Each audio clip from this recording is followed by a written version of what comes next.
as much time as you want. It's essentially like, for example, for Terra Station, on independence from TFL, you have 2 months to get it done, have $50,000 and go, right? So you get maybe a little bit up front, you hit the first milestone, first month, you check in, whatever. By the end of the second month, if you don't complete it, then you don't get the money, right? So like, there's going to be much clearer deadlines, much more incentive. तो currently सभी के सभी Terra Luna classic investors confuse है इस project के future को लेकर। क्या ये दोबारा से अपना all time high price achieve कर सकता है, या क्या ये $1 का प्राइस टारगेट भी अचीव कर सकता है इन फ्यूचर? तो इन्हीं सब कंफ्यूजन को क्लियर करने के लिए टेरेबल्स की टीम ने रिसेंटली एक AMA होस्ट किया था, जिसमें उन्होंने सारे के सारे डाउट्स क्लियर कर दिए। साथ ही साथ उन्होंने फ्यूचर प्लान्स भी शेयर किए कि वो क्या कुछ करने वाले हैं टेल लूना क्लासिक प्रोजेक्ट में। तो ये वीडियो बहुत ही ज्यादा इंपॉर्टेंट होने वाला है सभी के सभी लूना इन्वेस्टर्स के लिए। तो लूना क्लासिक के अपडेट शेयर करने से पहले मैं आपके साथ एक न्यूज शेयर करना चाहता हूं जो बाइनेंस एक्सचेंज की साइट से आ रही है। तो बाइनेंस एक्सचेंज ने डिसाइड किया है कि अब वीकली बेसिस की जगह मंथली बेसिस पर लूना क्लासिक टोकन्स को बर्न करने वाले हैं। तो नेक्स्ट जो बर्न होगा लूना क्लासिक टोकन्स का वो 29 नवंबर को होगा। आप यहाँ पर डेट देख सकते हो। और इसके बाद की जो बर्निंग होगी वो 29 दिसंबर को होगी। अब बाइनेंस एक्सचेंज ऐसा इसीलिए कर रहा है बिकॉज करंटली टेलूना क्लासिक की जो ट्रेडिंग वॉल्यूम है वो बहुत ही ज्यादा कम है। तो वीकली बेसिस पर बर्न करके कोई भी फायदा नहीं है। तो इसीलिए बाइनेंस एक्सचेंज ने डिसाइड किया कि मंथली बेसिस पर टोकन्स की बर्निंग करने वाले हैं। तो नेक्स्ट अब हम बात कर लेते हैं टेलूना क्लासिक के रिसेंट अपडेट्स की। तो रिसेंटली डो क्वान ने एक $4.16 मिलियन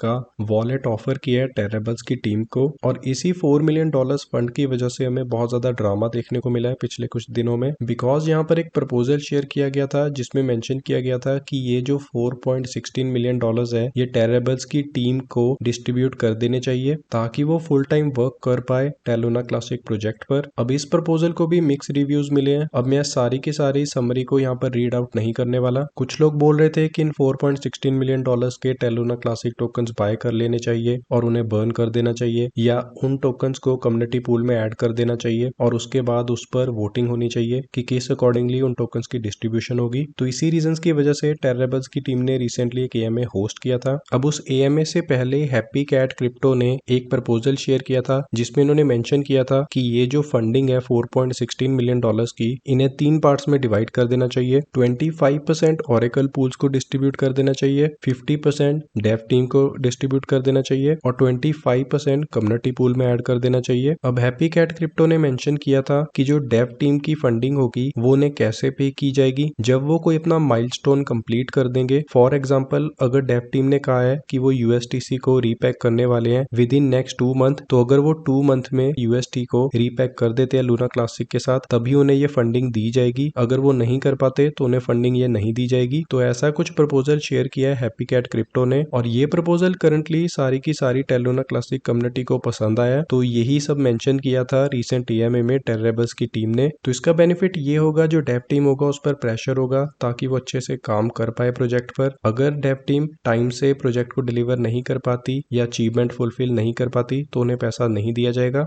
साथ ही साथ जो बाकी का पैसा होगा वो टेलूना क्लासिक प्रोजेक्ट की ग्रोथ के लिए यूज किया जाएगा ताकि जो न्यू प्रोजेक्ट्स हैं वो टेलूना क्लासिक की ब्लॉकचेन को यूज करना स्टार्ट कर दे और जैसे ही वो हमारी ब्लॉकचेन को यूज करना स्टार्ट करेंगे उन्हें रिवॉर्ड्स दिए जाएंगे इन्हीं एसेट्स में से। तो $4.16 मिलियन बहुत ही बड़ा अमाउंट है। टेलूना क्लासिक की जो टोटल मार्केट कैप है वो 1.3 बिलियन के करीब है। तो $4.16 मिलियन से कोई ज्यादा बड़े अमाउंट के टोकन्स बर्न नहीं होंगे, लेकिन ये प्रोजेक्ट की ग्रोथ के लिए बहुत ज्यादा हेल्पफुल हो सकता है अमाउंट। जिन लोगों को नहीं पता $4.16 मिलियन कितने होते हैं तो मैं आपको बता दूं जो $1 मिलियन होता है वो 8 करोड़ रुपए होता है। ये सारा का सारा प्रपोजल आप ट्विटर पर आकर चेकआउट कर सकते हो, मैंने आपको सिर्फ ओवरव्यू दिया है। अब यहाँ पर मैं बात करना चाहता हूँ नेक्स्ट IBC की। तो लास्ट वीक टेरेबल्स की टीम ने अनाउंस किया था कि वो IBC प्रोटोकॉल्स पे वर्क कर रहे हैं और इसे दोबारा से जल्द रीएनेबल करने वाले हैं। By December month IBC protocol दोबारा से रीएनेबल हो जाएगा टेलूना क्लासिक की ब्लॉकचेन पर। अब जिन लोगों को नहीं पता IBC क्या होता है और इसके क्या बेनिफिट होते हैं अब मैं आपको वो एक्सप्लेन कर देता हूँ। तो मैं आपको सिंपल वर्ड्स में एक्सप्लेन करने वाला हूँ ताकि आप सब कंफ्यूज ना हो। तो जैसा कि आपको पता है जो इथेरियम की ब्लॉकचेन है उस पर बहुत सारे प्रोजेक्ट्स वर्क करते हैं। तो वैसे एक कॉस्मोस की ब्लॉकचेन है, यहाँ पर आप देख सकते हो ये कॉस्मोस का लोगो है।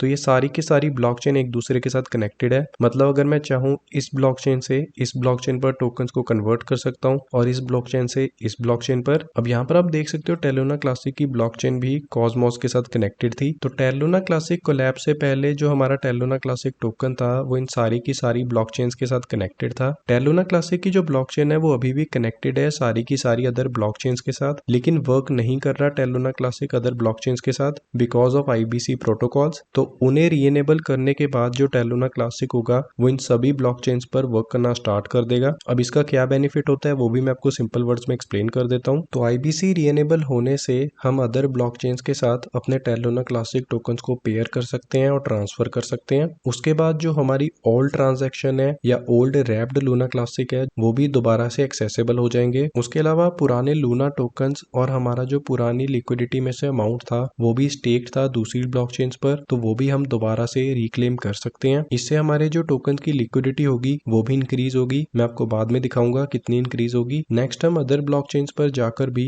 अपने टेरा लूना क्लासिक टोकन्स को स्टेक कर सकते हैं या लिक्विडिटी में प्रोवाइड कर सकते हैं। इससे हमारी जो बर्निंग होगी वो भी बहुत ज्यादा इंक्रीज होगी। जो पुराने प्रोजेक्ट्स थे जिन्होंने अपना पैसा वगैरह खो दिया था वो भी दोबारा से यूज करना स्टार्ट कर सकते हैं टेरा लूना क्लासिक को और अपना जो लॉस था उसे रिकवर कर सकते हैं। इससे हमारा जो USDC कॉइन होगा उसकी लिक्विडिटी भी इंक्रीज होगी और ये हेल्प करने वाला है IBC USDC की रिवाइवल में। तो रिसेंटली मैंने आप लोगों को यूनिस्वैप पर और पैनकेकस्वैप पर लिक्विडिटी प्रोवाइड करना सिखाया था। तो लिक्विडिटी प्रोवाइड करने का मतलब होता है एक एसेट कितना ज्यादा लिक्विड है, मतलब आप उसे कितनी जल्दी बाय कर सकते हो या सेल कर सकते हो या उसे स्वैप कर सकते हो अदर टोकन्स के साथ। तो वैसे ही अब जब हमारा IBC प्रोटोकॉल दोबारा से रीएनेबल हो जाएगा तब हम ऑस्मोस की ब्लॉकचेन पर आकर लूना क्लासिक की लिक्विडिटी प्रोवाइड कर सकते हैं अदर टोकन्स के साथ। तो यहाँ पर आप देख सकते हो कितने ज्यादा टोकन्स अवेलेबल है जिनके साथ हम लूना क्लासिक टोकन को पेयर कर सकते हैं। साथ ही साथ हम USDC कॉइन की भी पेयरिंग कर सकते हैं इन सभी टोकन्स के साथ या लूना क्लासिक टोकन्स के साथ विद न्यू लिक्विडिटी। तो जब हम लूना क्लासिक टोकन्स की लिक्विडिटी प्रोवाइड कर पाएंगे ऑस्मोस की ब्लॉकचेन पर तो उससे क्या होगा, हमें जो रिवॉर्ड्स मिलेंगे लिक्विडिटी प्रोवाइड करने के बदले में वो भी बहुत ही ज्यादा मिलेंगे। आप यहाँ पर देख सकते हो ये यहाँ पर इंटरेस्ट रेट मेंशन है, कितना इंटरेस्ट आपको मिलेगा इस लिक्विडिटी प्रोवाइड करने के बदले में। अब एक बात और आपको ध्यान रखनी होगी, जितनी बारी भी लिक्विडिटी प्रोवाइड होगी लूना क्लासिक टोकन की या USDC कॉइन की उतने ज्यादा टोकन्स भी बर्न होंगे। तो बहुत ज्यादा बेनिफिट होने वाला है लूना क्लासिक टोकन को